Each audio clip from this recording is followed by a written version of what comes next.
muted. Try it again. Hi, everybody. Welcome to Tuesdays in the Shop with Andrea and Yvette, who is behind the camera. Tonight, we're going to be showing you half square triangles. And if you're not familiar with half square triangles, they look like this, which, well, I'll show you the front, which are exactly what they sound like. A square cut in half, well, not cut, but with two triangles inside the square. A square made of two triangles? Yes, square made up of two triangles. So yeah, square cut in half on the diagonal, which equals two triangles. So half square triangle. A lot of times you'll see it abbreviated as HST, but this is what that means. So if you're new to quilting, you might have heard that term, but maybe not seen it or known how to do it. It is a good block to know because it is incorporated into a lot of other more complicated blocks. So it's really just one of the elements in a lot of popular quilt blocks. So it is really handy to know, and just by themselves, actually. I mean, you can just sew a quilt that's all half square triangles, and that looks great too. So there's just a ton of stuff. There's whole books written just about half square triangles. So we're going to show you a couple ways to do it tonight. You might think that you would just, cut two triangles and then sew them together. You definitely can do that, but it's not the most efficient or the easiest, really, because when you're sewing on the diagonal like this, it's called the bias. So straight grain fabric, well, I should say, if you're not familiar with the term bias, every fabric has a grain. And it's so parallel to the selvage would be with the grain, and then perpendicular to the selvage would be cross grain. And anything on the diagonal is bias. And that way it stretches. So you can see here that it is stretching a little bit, which makes it a little bit harder to sew. In some other cases, like for garments, cutting something on the bias might be a good thing, but in this case, not as much. So by not cutting it into two triangles first, you're still sewing on the bias, but it's not as difficult because it's not as close to a cut edge. Also gives you a little bit more to hold on to, which makes it easier. So we're going to show you how to do to make 2 at a time, 4 at a time, and 8 at a time. And if a few years ago we wrote, well, I'm the only one that writes patterns for 200 2-inch half square triangles, which I made. So I, dug my own grave on that one. You told the end of that story before the beginning of I that did story. tell the end of the story, which I often do. So beginning of the story, if you need to make 200 half square triangles, doing them 8 at a time makes it a little bit faster. Hopefully you're not going to need to do that, but if you do. But other than that, every once in a while you just need 2 or 4 or something like that. But this way you'll have the option of choosing how many you want to make and what is most efficient for the project that you're doing. We're going to start with the 2 at a time method, which is pretty popular, so quite a few of you might have already seen this. But we're going to go over that one really quick first. So I am using some pre-cuts here, which the half square triangles is a great way to use up pre-cuts. First thing I'm going to do, okay, so these are my 5-inch squares. These are Tula Pink True Colors. The first thing I'm going to do is draw a diagonal line on the back of one of the fabrics. So let me get my ruler and my friction pen. I really like these friction pens for marking things like this, because when I iron them, the line goes away. It's also a fine line that you can see very easily because it's a ballpoint pen. You get that nice fine line, as opposed to in some cases if you're using chalk or a pencil. When it gets dull, it's very, your line gets wider, and then there's some wiggle room where your seam could be. I might as well do this one too while I'm at it. Why do you want a narrow line? I just think it's a little bit more accurate. You think a line is a line, but if your line is fat, you have the choice of sewing down the middle, down the left side, down the right side. So there's some ambiguity there, where a thin line is a lot easier. You just follow the thin line. So that's why I like it. So it helps with accuracy. Yes, I believe it does. And there's no danger of it permanently staying in your fabric because it's a friction pen. It'll go away when I iron it. Worst thing that happens, it goes away before I'm ready, and I just draw a new line. Okay, so I'm gonna pair these up with my other 5-inch squares, and I'm going to lay them right sides together, one on top of the other, and line up my edges. And I usually don't use pins, but you know what, to be a good example, I'm going to this time. And you could place your pins in different places. I like to do it across my line and then just take the pins out as I get to them. You could also put the pins out here and then you don't have to worry about moving them. But I'm just gonna do it this way for now. So what I'm gonna do now that I have my diagonal drawn, I'm going to stitch a 1/4 inch from this line on the right side and then turn it around and do it on the left side as well. So you're not actually stitching on the line then? I am not stitching on the line in this case. If I did stitch on the line, then I would end up losing one side of the triangle because I would have to cut it off to be able to open it up and press it flat. So this way I'm going to stitch on both sides, and then after it is stitched, I'm going to come back and cut on this line. Yes, exactly. Thank you. So this is an example of one that's already done. But as you can see, if you stitch from corner to corner, you need a seam allowance. You can't just go and cut there. So you do end up losing part of one of the sides if you stitch right on the line. And then you have waste. This way there's no waste. Well, I mean, there's a tiny bit of waste, but it's negligible. So I'm going to go ahead and stitch this.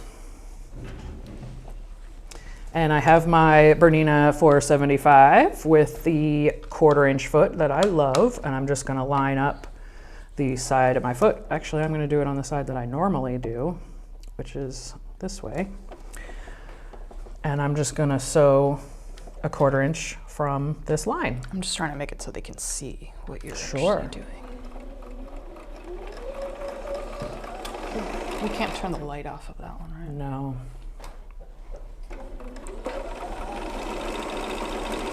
That's over here. Doesn't seem to help much.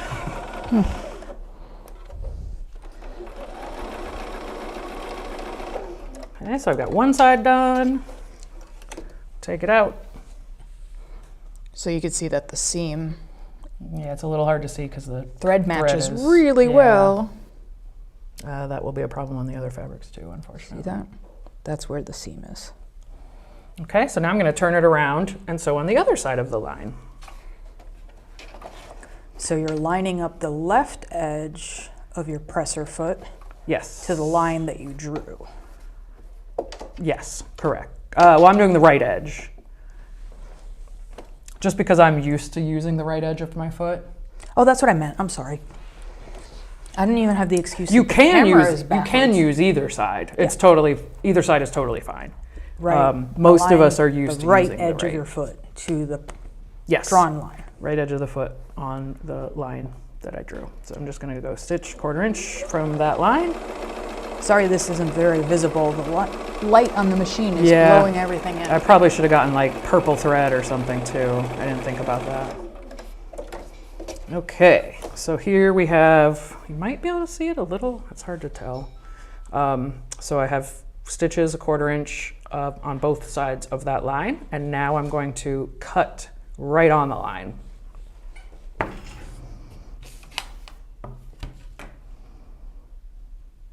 Well, it did get a tiny bit wonky. Even when it's a full square, it still, it doesn't always end up perfectly straight. So I cut those apart, and now I have 2 perfect half square triangles. So since I don't have the iron super handy, I'm just going to use my seam roller here, which gives me a pretty good press. It's not quite as good as the iron, but it's pretty darn close. What's a seam roller, Andrea? A seam roller is a roller that you use to press seams.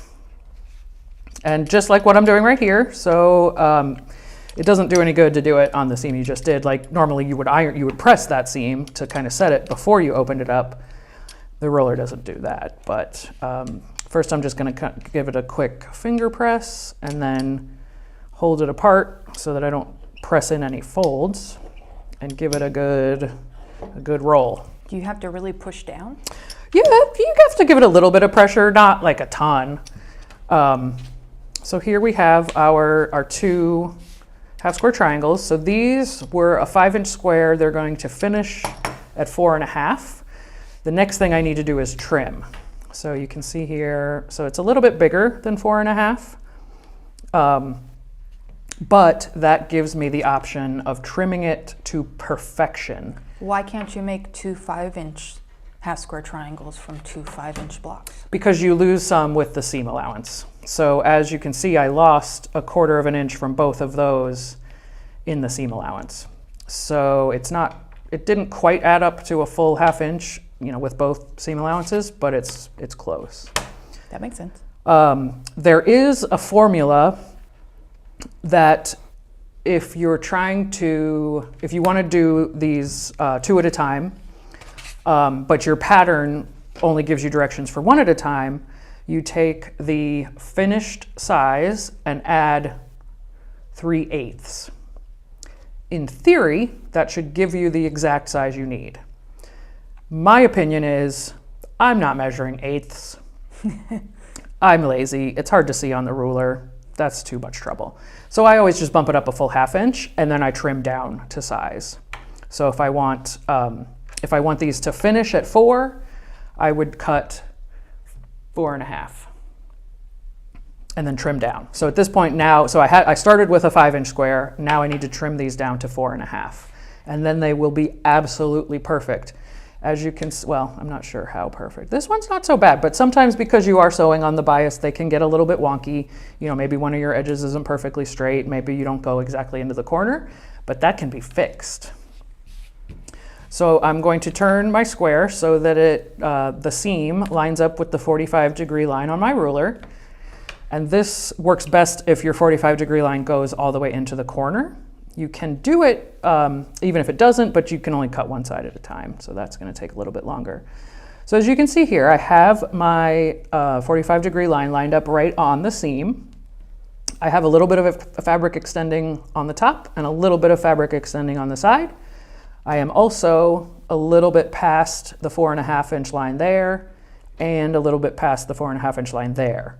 I need to make sure that I'm past on all 4 sides so that I don't end up cutting it too small. But I'm going to go ahead and cut these 2 sides right now.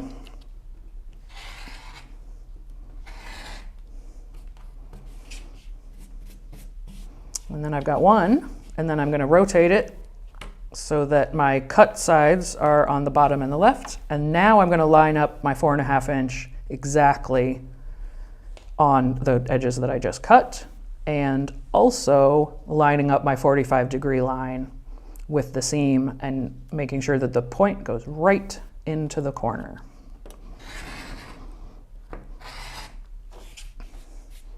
And that also eliminates the little ears when you trim that way too. So this is now a perfect 4.5-inch half square triangle where the points of the triangles are going exactly into the seam, which is what you want, because when you go to piece this to the next one, if it's not exactly in the right place, when you go to piece this, the point won't be 1/4 inch from the edge, so you'll end up either sewing over the point or you'll have a gap between the point and your next piece. So it's important that you want those points to go exactly into the corners. So that's the 2 at a time method and how to trim. And I think the trimming is really important because it's so easy to get a little bit off. And this way, even if you are a little bit off, it still works perfectly. So the next one we're going to do is the 4 at a time method. And now we're using 10-inch squares from a layer cake. This is the Make Time layer cake from Anila Hui. So I have my 2 squares right sides together. and line them up as best as I can. Layer cakes are not always cut exactly right, but it's pretty close. Actually, I should use the white on the top because yes, one is a little bit shorter than the other. Do I have right sides together? Yes. It's hard to tell with the white on white. Okay, so I'll get these lined up as best as I can. That's gonna be good enough. Put some pins. So you wouldn't trim? I could, I probably should. Why not? Let's try. That looks like it's almost a 1/4 inch off. It's close. I was going to just follow that edge, but Yvette is right. I should trim it.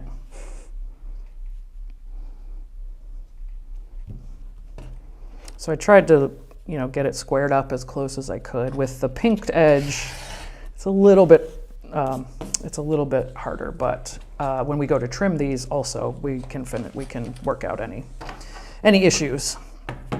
So I'm gonna pin,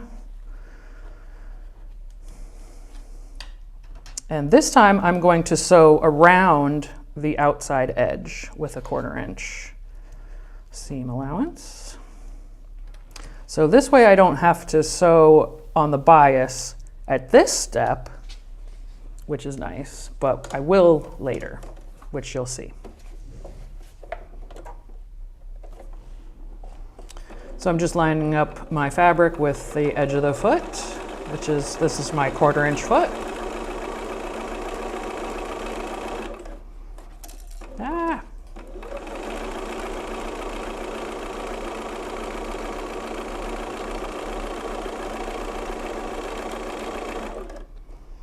And I probably should have stopped that a little sooner. Actually, yeah, I'm gonna put the needle, go up and then reposition. There we go. You could have used the guidelines on that foot. Yes, you're absolutely right. And that's one of the things I love about this foot, and I totally forgot. Thank you for reminding me. And what she just mentioned, Bernina, was smart enough to put little notches here on the side of the foot. So this one is even with the needle. This one is a 1/4 inch in front, and then there's actually another one right here that is a 1/4 inch in back. And hopefully you could actually see that. When you're done sewing, I think maybe let's show it on we can do that. camera so we can see it for real, because I love that feature. Oh, it is so a great much. feature. And I've never seen it on any other machine, any other feet. Okay, one more stitch should do it. There we go. Yeah, lined up. Now I can raise my needle, my presser foot, put it back down. Exactly. Things like that make me happy. Where someone had the foresight to, to design this foot that way. What's that thing, like use your head, not your, I don't know. There's a saying Yes, that I'm there not is, and I'm remembering not now. remembering exactly either. Oops, see that time I did go too far. I was distracting you, it's my fault. Way to go, Yvette.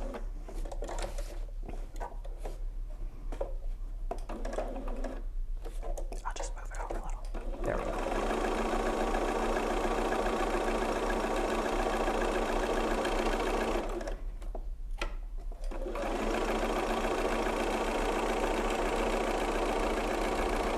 And then I'm just going to sew right off the end. And I did have a tiny, tiny little pucker. Oh, nope, it flattened out. Good. So I have sewn, which again is hard to see with this thread color, sewn all the way around the 10-inch square with a 1/4 inch seam. Which is something we never do. No, in patchwork. not really. You don't sew all the way around all 4 sides. Yeah, it does seem counterintuitive. I'm gonna show that foot real quick. And I'm gonna grab a ruler because mine doesn't reach. Okay. So what we were talking about in terms of the markings, let's see if I can get this to show on camera. You see this little indent here and this little indent there? They're actually on both sides of the foot. Yeah, which I like that too. I'm trying to see if it's gonna be in focus or not. So this indent on either side marks where the needle goes in, and this one marks a 1/4 inch from the needle. So you can line up on the right or on the left a 1/4 inch away. So if you're pivoting to go around like we just did, you would line up the edge of the fabric. Here, stop and then turn, and then you'll exactly add a 1/4 inch again to go in the other direction. Yes, and as you saw, the time that I was paying attention, it worked perfectly. Not paying attention did not work so perfectly, Yeah. but that's how things, Who would've that's how it guessed? works. So this is the 10-inch square that I just sewed all the way around. I am now going to cut on the diagonal in this direction and then again in this direction.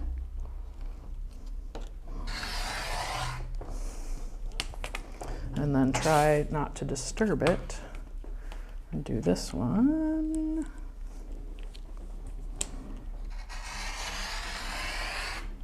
Okay. So now I have 4 Magic. half square triangles. So this side is not on the bias, but now these edges are. So when you go to sew this to the next one, you just want to be aware that that's a bias edge and it can stretch, which quite a bit, as you can see there.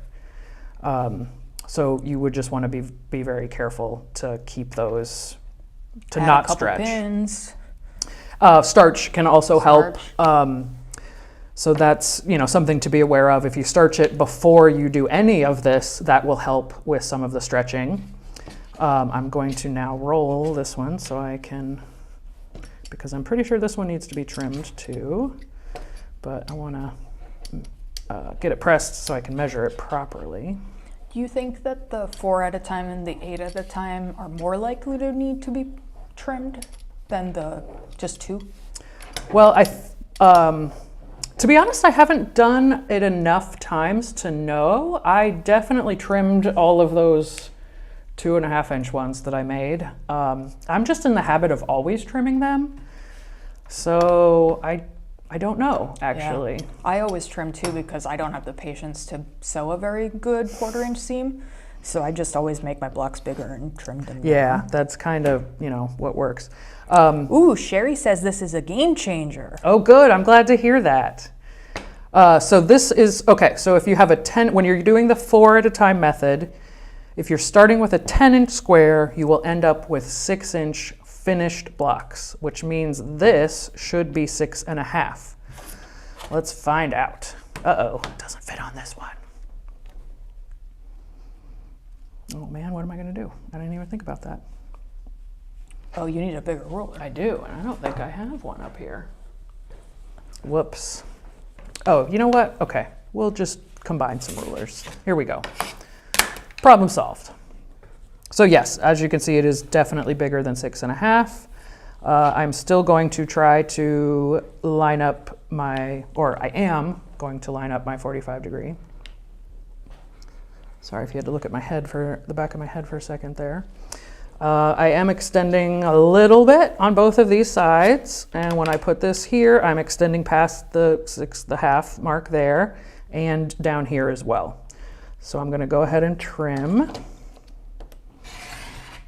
Also, if I didn't have another ruler, I could have just done one side at a time, and that would have worked in this case, since this length is long enough. And for this one, I go really slow until I get up to that, and then my finger moved. So there wasn't much to trim on that top edge. Get that off, turn it around, close my cutter so I don't cut myself. And this time I'm going to line it up exactly on the 6.5, or try to. Looks like that, and then check this. That is pretty close, but not exact. And having the 2 rulers, yeah, there we go. That looks good to me. So now I'm going to trim these 2 edges.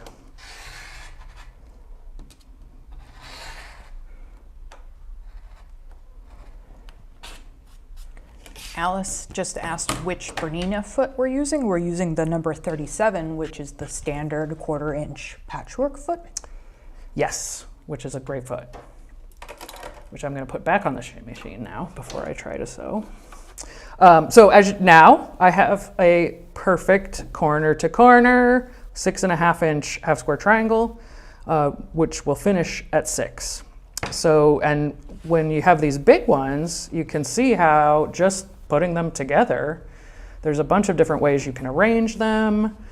So you could just line them up all in the same direction. You could, make diamonds. You can pinwheels, which would be this way. No. Like that. Yes. Nope, not like that. Like this. There we go. So that would make a pinwheel. So that's just the beginning of what you can do. Is there such a thing as a right-handed pinwheel versus a left-handed Yes. pinwheel? Because Yvette told me that you can't see this, but there is a block right next to me on the wall that you have to make twice as many half square triangles because some will go in the right and some will go left. Which, if I think about it, makes my head hurt. I still don't completely understand why that is, because you should be able to just rotate it, but it's true because I know from experience. Yeah, my head hurts too thinking about this. Yeah, because you just turn it over, but it doesn't work that way. Let's not get into that right now. Let's concentrate. You know on what I'm thinking of is what? this. So because those, no, that doesn't make any difference either. All right, once I figure out what I'm talking about, I will update. Yes, but I'm pretty sure it was that one. There is something I've done where you have to make two sets because otherwise they don't fit together. Anyway, moving on to the 8 at a time method, which let's see if I can get these to line up. So again, this is the Make Time collection, layer cake or 10-inch charm, since Moda has the rights to use layer cake, but anybody else will be selling you a 10-inch charm. So here I have already marked my diagonals in both directions. I am going to put a couple pins in, just like last time. 2 is probably enough. And very similar to the 2 at a time method, I'm going to sew a 1/4 inch from on both sides of this line and then also on both sides of that line. So 4 seams, and then when I cut it apart, I'll end up with 8 half square triangles. So this is basically like the first method, but making 8 at the same time. Yeah. Okay. Oh, party I didn't size. change the. Oh, I like it. Family size. See, this time I switched. I put it on the left side. Whatever. It works on both sides. Do you think it would matter that it would be worse if you sewed both seams in the same direction? So like using the left side and then using the right side versus one in one direction and the other one in the other direction? I don't think it matters. I feel like I've done both.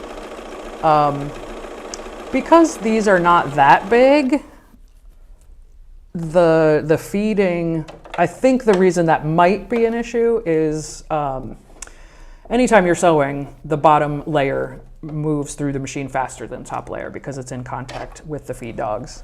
But over relatively short distances like this, you usually don't notice it.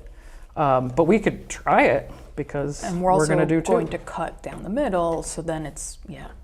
So I was this just time I'm thinking gonna be about on the how right when you're side. quilting parallel lines, you don't want to go always in the same direction. Right. Because then you end up with this kind of like parallelogram situation.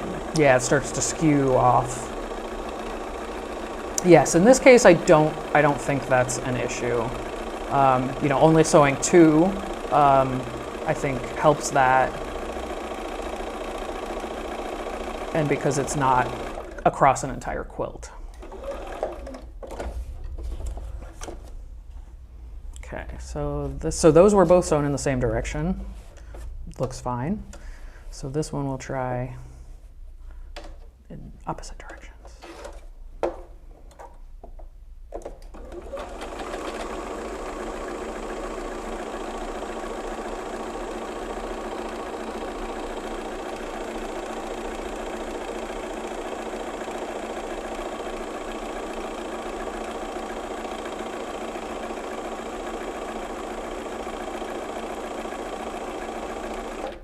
Okay, so we'll turn this one around. Let's set this one this way. And then we'll see if we notice a difference. I'm guessing we won't.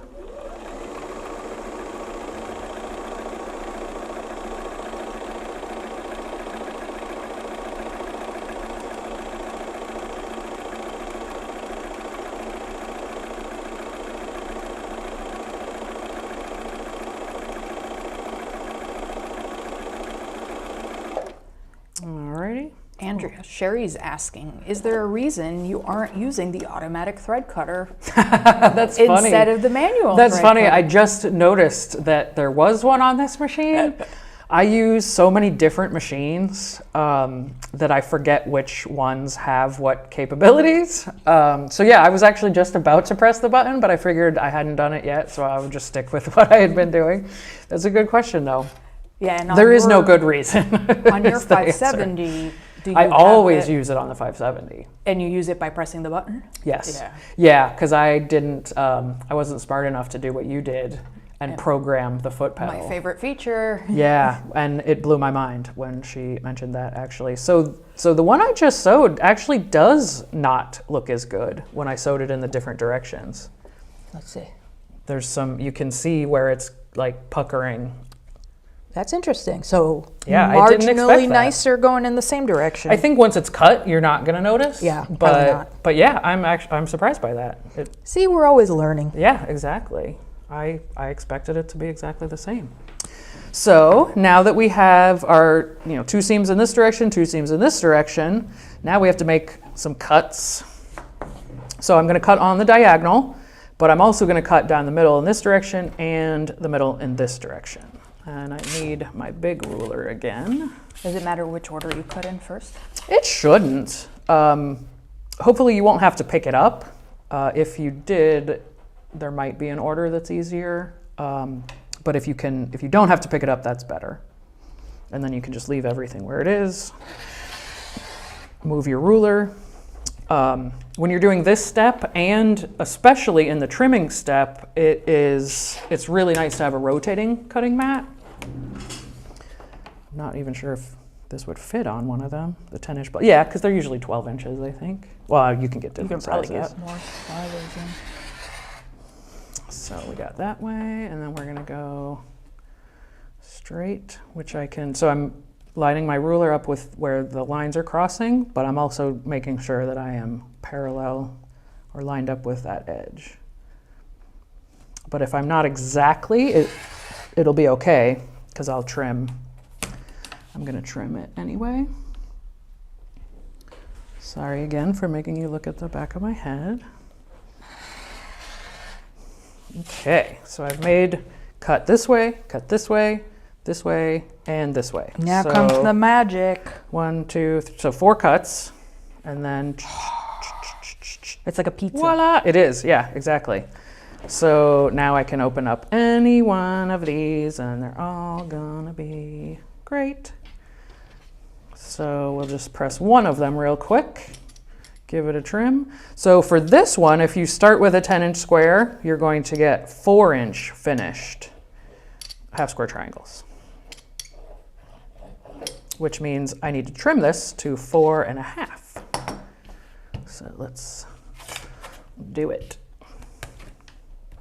So first thing I do is put my diagonal right on the seam, and it is extending beyond the 4.5 there, and on this side, and on those 2 sides. So I'm in great shape. So there is a little bit of waste, but it's literally, this kind of stuff. So not anything to actually worry about. It's like dust. Kind of, yeah. So now I'm lining it up right on the 4.5. Whoops, but I have to line up I have to find the right 4.5. What is going on here? What did I do? Something is weird. Or am I just unable? Yeah, I'm just unable to use a ruler, that's all. Okay, that's better. So I got lined up on the 4.5 there. I'm a little bit wonky there, but that's okay.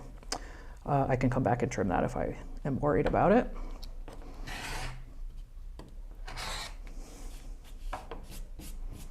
And there we go. Now we have a 4.5-inch half square triangle that will finish at 4. And now is when you can do some more fun stuff. You can make stripes, you can make stars, you can make, so that would go like that. And that is or is not the same size the first set? It is the first one or the 4 at a time? No, the first one.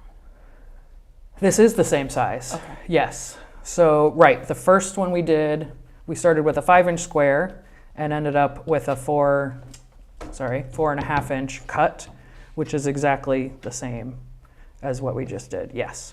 So 2 at a time, a 5-inch square will give you a 4-inch finished. And with the 8 at a time, a 10-inch square will give you 4-inch finished. So that's a good, if that's what you're going for, you have options, quite a few options for using pre-cuts instead of doing them 2 at a time. So here we've got some, stripe thing going on. We can rearrange it. We can turn it into squares, which can look kind of cool when you've got a stripe like this. So a chevron. I could make it no. See, I think, is this what it is? Sandra just said, wow, I might actually make half square triangles now. I know, right? And then, will this work? No. Because they go in. So I was looking, oh no, this one will. There we go. So now, because I have this stripe, it creates this cool, square in a square really pattern. So that's one of the cool things. And then, so that's those 4. And then you can do the opposite where all of the stripes are going in to the center. I love stripes, by the way. And there's all kinds of things you can do with stripes. So this could be your quilt. I mean, it could be, if you have a cool stripe fabric like this, you can make, you'll have some that all go in towards the center and make kind of mitered corner kind of thing, and then you put one right next to it that's this square and a square sort of thing. And that original stripe was a diagonal, right? It was diagonal, yes. Okay. I'm trying to think. If it had not been, then I don't know. It's hurting my head again. Scrambled my head. Yeah, I'd have to rotate that. Draw something. Because if it was across, then it wouldn't be the same. Because then the lines would be going like this, as opposed, I guess it would be better on this one. So that makes sense. Yeah, they'd be going this way, and the other half would be going horizontal. Yeah, half like and this. Half, right? Yes, exactly. So not 45 degrees not parallel or 45 degrees from the seam. So that what I just did wouldn't work with a straight stripe. This is really a very cool discovery because we love diagonal striped anyway, yes. Because then you can get like a barber pole binding without having a cut bias binding. And you can do stuff like this, and which now is awesome. We just discovered this too. Which you could do this with a straight, you would just have to cut it on the bias. You'd have to cut your square on the bias. Right. Which is not ideal, but doable. So yeah, this is just scratching the surface with what you can do. If anybody is interested in beyond half square triangles, doing things like quarter square triangles or fancy half square triangles, let us know in the comments, because that is certainly a video we could do that I'd be happy to do, because they're so cool and easy. And once you trim it, it's almost like you can't get it wrong. Like, as long as you remember to trim, it's pretty much, it's gonna work, and your points are gonna line up, and it's gonna be great. Would you say that trimming is one of your big tips for accuracy? Definitely. In general? Definitely, yes. What you put it, how you cut, it all starts with how you cut. If you don't cut accurately, it's gonna be very difficult to piece accurately. And, cutting a 4.5 or 5-inch square or whatever, if you don't cut that square properly or correctly, it's going to throw off all of your piecing. And this is the exact same thing. If this doesn't end up exactly to the right size, it's going to throw off the rest of your piecing. So I think even if you did the method that's supposed to end up exactly 4.5, I would still check it and just make sure that it actually is 4.5 or whatever it is supposed to be. And if not, trim. And hopefully it's bigger rather than smaller. But if it is, just bump it up. Like I said, instead of adding 3/8, add a whole half, and then you'll have enough to trim down and really nail that accuracy. Sounds good. Yeah, so let us know how you liked it and if you'd like to see more. And thanks for watching. And we'll see you again next week. Have a good night, everybody. Bye.